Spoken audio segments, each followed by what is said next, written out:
Hello everyone, आज इस video में हम पढ़ेंगे एनसीईआरटी क्लास 9th का चैप्टर 2 कॉन्स्टिट्यूशनल डिज़ाइन का अगला टॉपिक जो हमने अपने प्रीवियस वीडियो में छोड़ा था। अब तक स्टूडेंट्स हमने इस वीडियो में democratic constitution in south Africa को डिस्कस किया कि किस तरह से वहाँ पे रंग भेद नीति जो थी वो चल रही थी, किस तरह से स्कूल्स में जो एक लैंग्वेज है उसको पढ़ने के लिए फोर्स किया जाता था। फिर स्ट्रगल अगेंस्ट एपथाइड जो सिस्टम था उसके अगेंस्ट जो आंदोलन हुआ उसके बारे में हमने पढ़ा। Then after towards a new constitution हमने इसमें पढ़ा। फिर अगर हमने डिस्कस किया इसके अंदर आगे आपका जो है why do we need a constitution की कॉन्स्टिट्यूशन जो है संविधान की ज़रूरत क्यों होती है, ये हमने इसमें रीड आउट किया। और आज का जो टॉपिक है हमारा स्टूडेंट्स वो है 2.3 में making of the Indian constitution की भारतीय संविधान का निर्माण। किस तरह से भारतीय संविधान का जब निर्माण किया गया तो किस किस तरह की प्रॉब्लम्स जो हैं उनके मेकर जो थे उनके सामने आई, कौन कौन से प्रॉब्लम्स को उन्होंने फेस किया, कितनी बार उसमें अमेंडमेंट किया गया, चेंजेस किए गए और किस तरह से हमारे देश के संविधान का निर्माण हुआ था। Like south Africa, India's constitution was also drawn up under very difficult circumstances। कि जिस तरह से साउथ अफ्रीका के संविधान को जब बनाया गया था, उनको लिखा गया था, तो बहुत सारे प्रॉब्लम्स आए थे। तो उसी तरीके से अगर हम बात करें तो भारतीय संविधान को जब बनाया गया, लिखा गया, तब बहुत सारी जो कठिन परिस्थितियाँ हैं उनका सामना करना पड़ा। The making of constitution for a huge and diverse country like India was not an easy affair. ये कोई आसान काम नहीं था। भारत जैसे विभिन्नता वाले और एक बड़े देश के लिए संविधान को लिखना, ये कोई हम कहें कि एक आसान कार्य हम इसको नहीं कह सकते हैं एट दैट टाइम। और उस समय जब people of India were emerging from the status of subject to that of citizen, कि उस समय उन लोगों को जो है स्टेटस ऑफ सब्जेक्ट से कन्वर्ट करना एक नागरिक के रूप में, तो ये बहुत मुश्किल देश के लिए घड़ी थी। The country was born through a partition on the basis of religious difference, क्योंकि उस समय हमारे देश का जन्म हो रहा था किससे, एक पार्टीशन जो हमारे देश के बीच में जो धार्मिक जो हम कहें कि जो भेदभाव था उस डिफरेंस से हमारा देश उभर रहा था। This was a traumatic experience for the people of India and Pakistan, क्योंकि उस समय की जो ये सिचुएशन थी, ये इंडिया और पाकिस्तान दोनों ही कंट्रीज़ के जो लोग थे, हम कहें कि उनके जो पीपल थे, उन्होंने बहुत ही ट्रॉमेटिक एक्सपीरियंस किया था। बहुत ही भयावह जो एक अनुभव होता है वो उस समय उन लोगों ने किया था।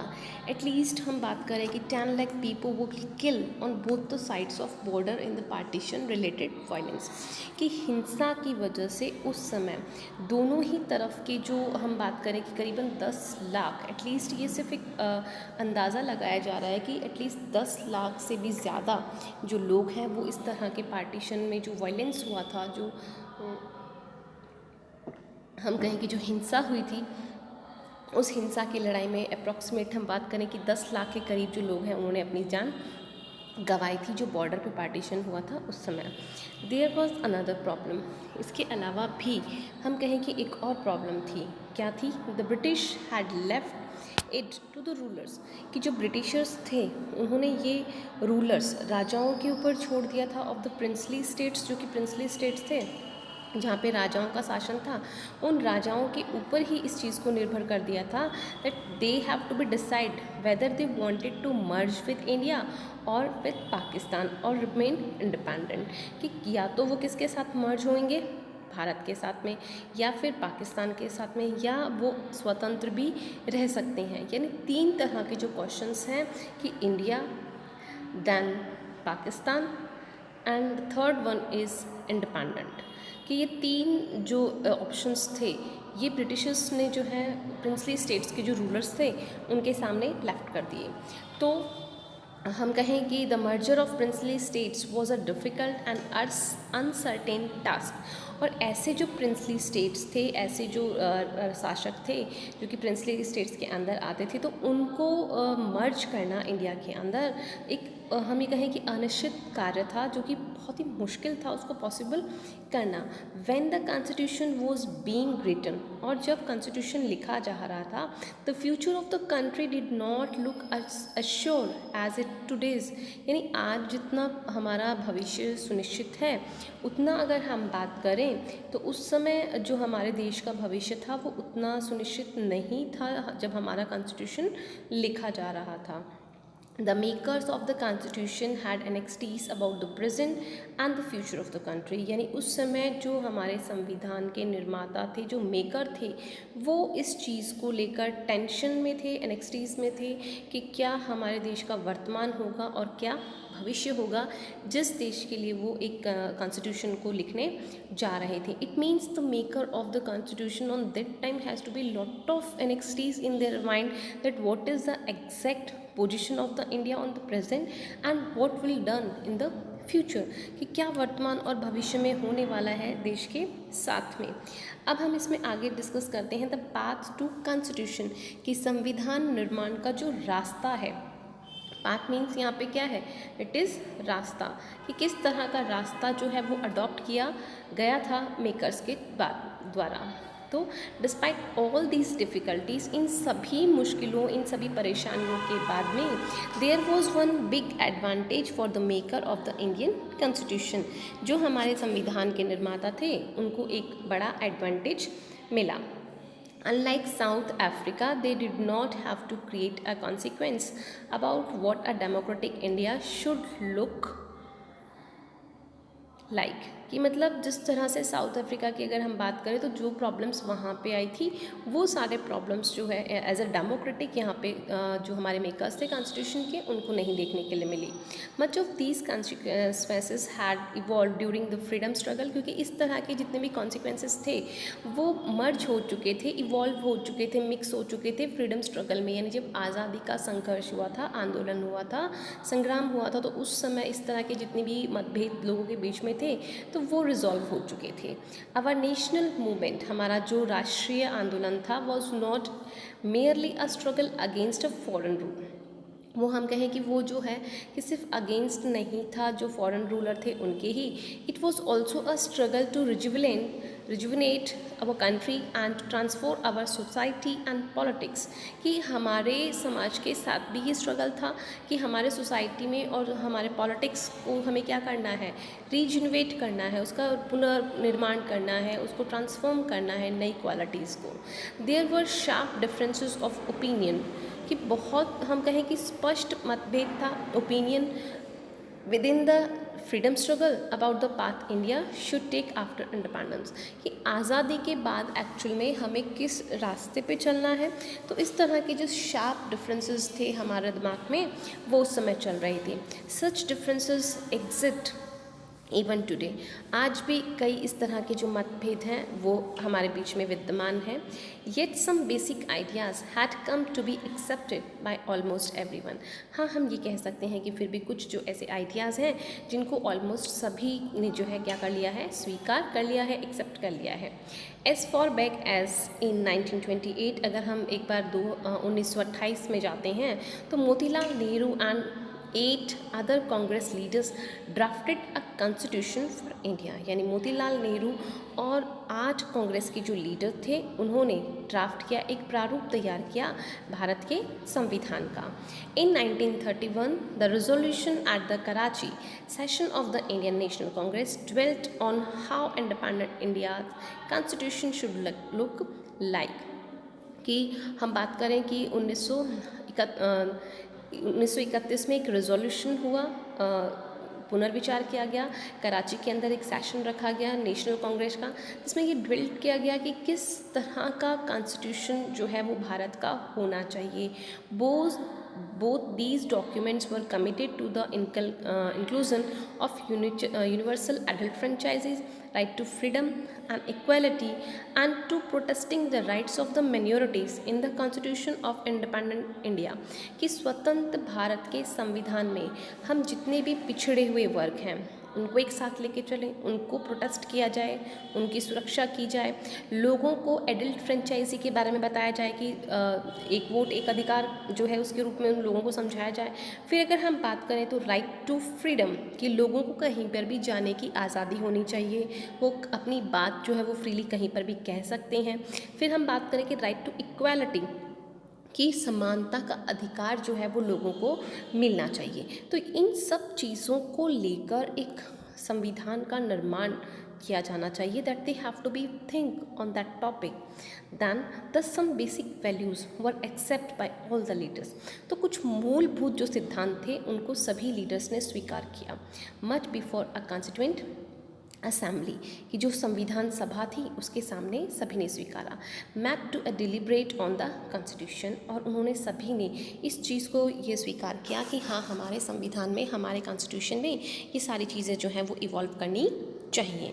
The familiarity with political institutions of colonial rule also help develop an agreement over the institutional design, कि फिर हमने क्या किया कि जो फैमिलियरिटी थी, जो समानताएं थी पॉलिटिकल इंस्टीट्यूशंस की, जो जिस तरह से जो राजनीतिक शासन ब्रिटिशर्स ने हमारे ऊपर किया, उसने भी कुछ हेल्प हमारे कॉन्स्टिट्यूशन को डिज़ाइन करने में की। N agreement over constitutional design, यानी जो डिज़ाइन हमारे संविधान का किया गया, जो निर्माण के लिए जो डिज़ाइन लिया गया, उसमें कुछ चीज़ें जो हैं वो हमने ब्रिटिशर्स का जो कॉन्स्टिट्यूशन था, या हम ये कहें कि जो उनके पॉलिटिकल इंस्टीट्यूशंस थे, वहाँ से भी हमने अडॉप्ट किए। Then the British rule had given voting right only to a few. लेकिन अगर एक चीज़ देखें तो ब्रिटिशर्स जो थे उनके शासन के अनुरूप जो वोट करने का अधिकार है, जो मतदान करने का अधिकार है, वो केवल कुछ ही लोगों तक सीमित था। ऑन दैट बेसिस, इस आधार पे the British had introduce very weak legislature. तो उससे जो उनका लेजिस्लेचर है, जो हम ये कहें कि वो काफ़ी वीक हो जाता है, कमज़ोर हो जाता है।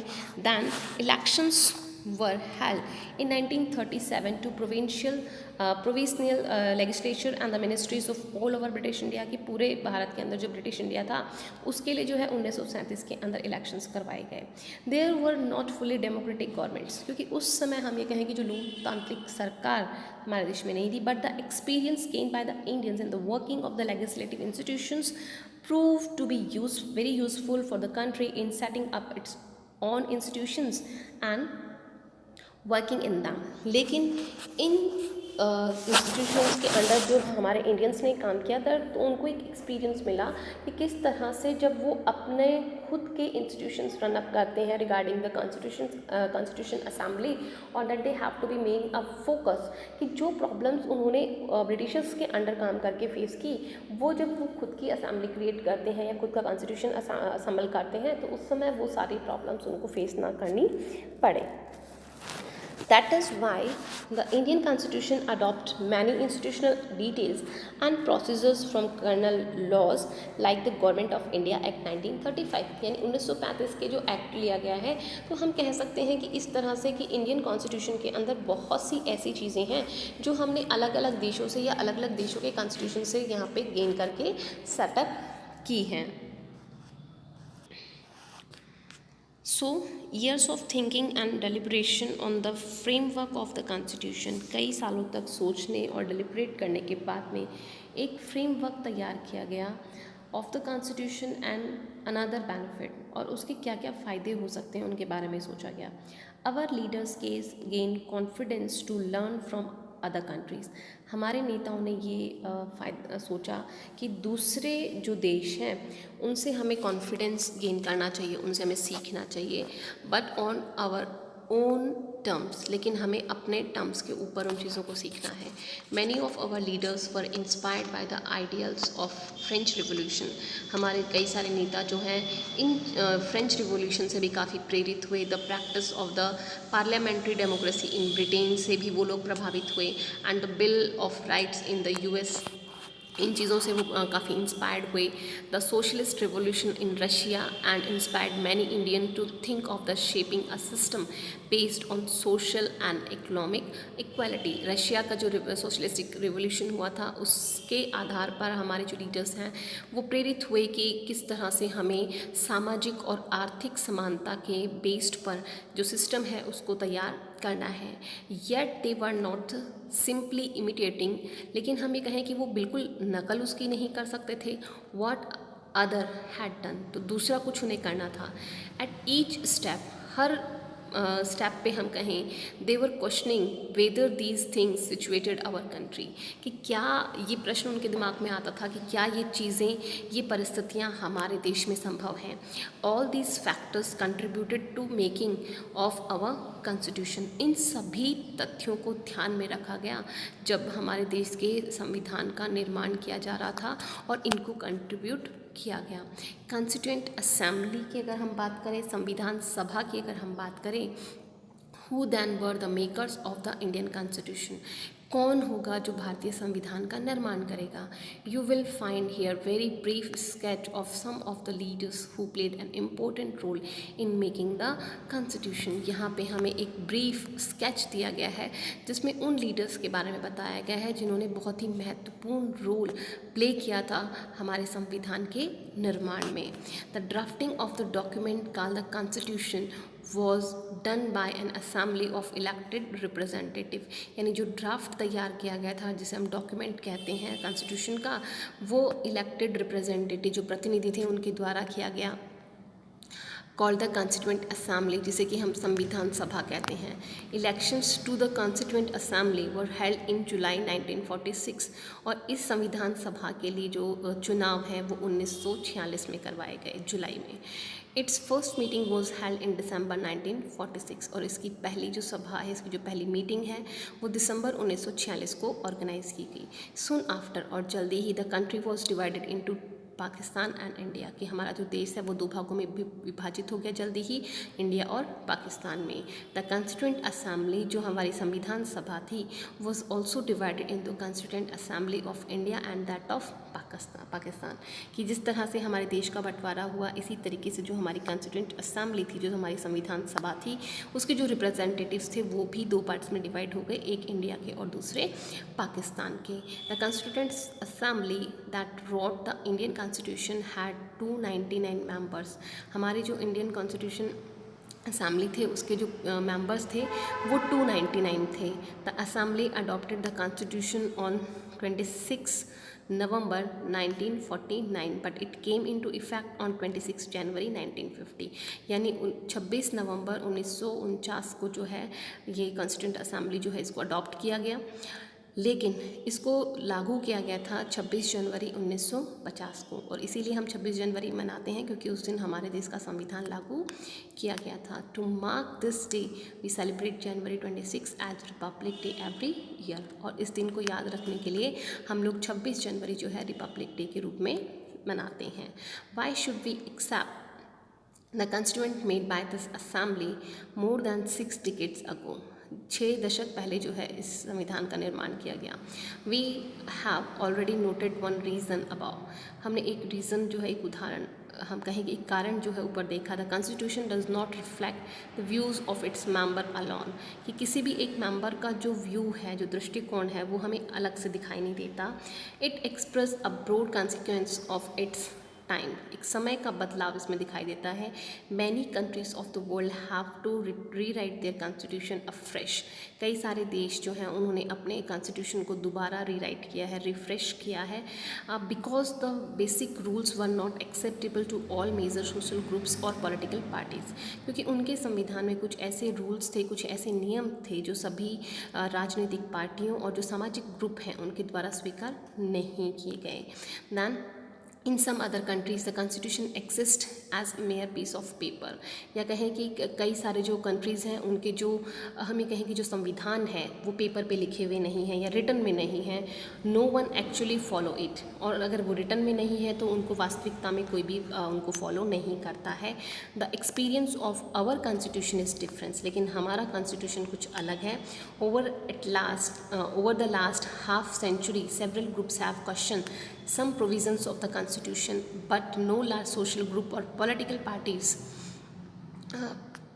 parties has ever questioned the legitimacy of the constitution itself। यानी कि हमारे देश में कोई भी पॉलिटिकल पार्टीज़ हैं या कोई भी सोशल ग्रुप जो है वो हमारे संविधान पर क्वेश्चनिंग नहीं कर सकता है।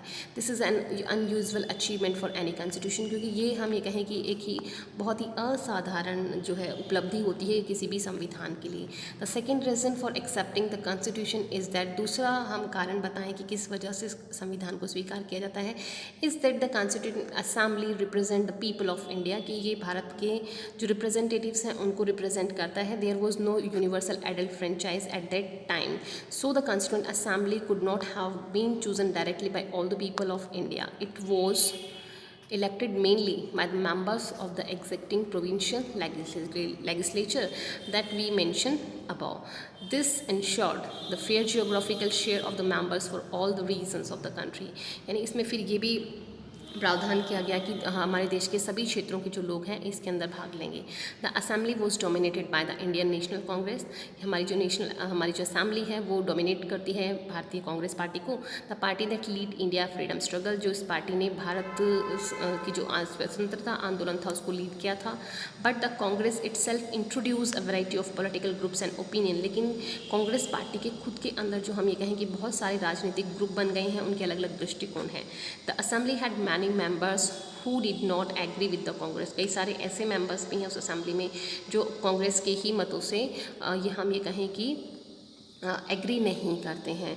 The assembly had many members who did not agree with the Congress in social terms, अगर सामाजिक टर्म्स में हम देखें तो the assembly represent members from different language groups, caste, classes, religion and occupations, कि जो इसके रिप्रेजेंटेटिव्स होते हैं वो अलग अलग ग्रुप्स के होते हैं, हम कहें कि अलग अलग भाषा के, अलग अलग जातियों के, अलग अलग श्रेणियों के, अलग अलग धर्मों के और अलग अलग जो ऑक्यूपेशंस हैं उनसे। Even if the constituent assembly was elected by universal adult franchise, कि अगर हम हमारी जो कॉन्स्टिट्यूएंट असेंबली है, जो हमारी संविधान सभा है, उसका चुनाव अगर हम वोट के थ्रू करें, एडल्ट फ्रेंचाइजी के थ्रू करें, तो its composition would not have been very different, तो इसका जो कंपोजिशन है वो इस तरह से मतभेद वाला नहीं होगा। Finally the manner in which the constituent assembly work gives secondary of the constitution. The Constituent Assembly worked in the systematic, open and consequential manner. First, some basic principles were dedicated and agreed upon। हम ये कहें कि कुछ basic जो सिद्धांत हैं उनको यहाँ पे डेडिकेट किया गया और उस पर सभी लोग एग्री थे। देन अ ड्राफ्टिंग कमेटी जो है उसका चयन किया गया, chaired by doctor B.R. Ambedkar, prepare a draft constitution, उन्होंने जो है संविधान का प्रारूप तैयार किया फॉर डिस्कशन के लिए। Several rounds of through discussion took place on the draft constitution, और इस संविधान के प्रारूप पे जो है कई सारे डिस्कशन किए गए, विचार विमर्श किया गया। Close by close more than 2000 amendments were considered, लगभग 2000 बदलाव जो है इसके अंदर हर टॉपिक के बाद में किए गए। The members deliberate from 114 days spread over 3 years, 3 सालों तक जो है इन्होंने इस पर काम किया। Even every document present and every word spoken in the constituent assembly, हर एक शब्द लिखा गया, हर एक शब्द को बोला गया कॉन्स्टिट्यूएंट असेंबली में, has been recorded and preserved, उनको लिखा गया, उनको सुरक्षित रखा गया। These are called constituent assembly debates, और इसी को जो है हम कॉन्स्टिट्यूएंट असेंबली डिबेट्स कहते हैं। व्हेन प्रिंटेड दीज डिबेट्स, और जब इनको प्रिंट किया गया 12 बुल्की वॉल्यूम्स, तो ये 12 भागों में है। These debates provide the rational behind every provision of the constitution, these are use to interpret the meaning of the constitution, और इन्हीं को जो है हम इस्तेमाल करते हैं संविधान के अर्थ को समझाने के लिए। तो I hope that you all have to be understand now. आज के लिए इतना ही। Thank you for watching my video.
Hindi ABCD काटनी पड़ेगी आगे का मतलब 6th 7th 8th का भी ऐसा नहीं रहता अरे मैडम हाँ क्लास लिखो 6 हाँ सबको मैं लिख दूँगी।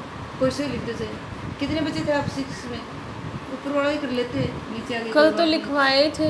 ABC मैडम वो पेज मत छोड़ के आ गई लेके आओगे वो पेज उसी को ले आओ, मैं लाती वहाँ ही उधर इधर रखा हुआ किधर किधर रखा हुआ है। उधर रजिस्टर रखे हुए हैं उसमें। आगे आ जाओ तो फिर ये सब्जेक्ट लिखते जाओ आगे इंग्लिश में लिख देते रहे मैडम यहाँ पे क्या हाँ ये इसके नीचे आप इंग्लिश कोई करो सीरियल वरियल नहीं है ना कोई सीरियल नहीं है इंग्लिश लिखो इंग्लिश भाई हिंदी में भाई मैं इसलिए आपके पास लेके आई थी कि आप इंग्लिश में लिखोगे वरना हिंदी में तो नहीं लिख देती आएंगे और क्या मैं काट नहीं दूँगी आके बताओ ले। इंग्लिश में लिखवाने के लिए तो मैं लेके आई थी आपके पास अरे हाँ, हिंदी को पढ़ा रही हाँ हिंदी तो सही है हिंदी भी चाहिए हाँ, और कौन पूछ रहा है? अब आपके सीरीज बदल गई ना हाँ ऊपर कॉलम छोड़ के पढ़ा रहे क्या अरे बेटा ये तो ग्रेड है इसमें 1 नंबर था 1 में आ जाती 2 3 ऐसे तो कोई बात ये कोई देख फर्क कर नहीं गया पड़ता। हाँ अब लिखो तीसरे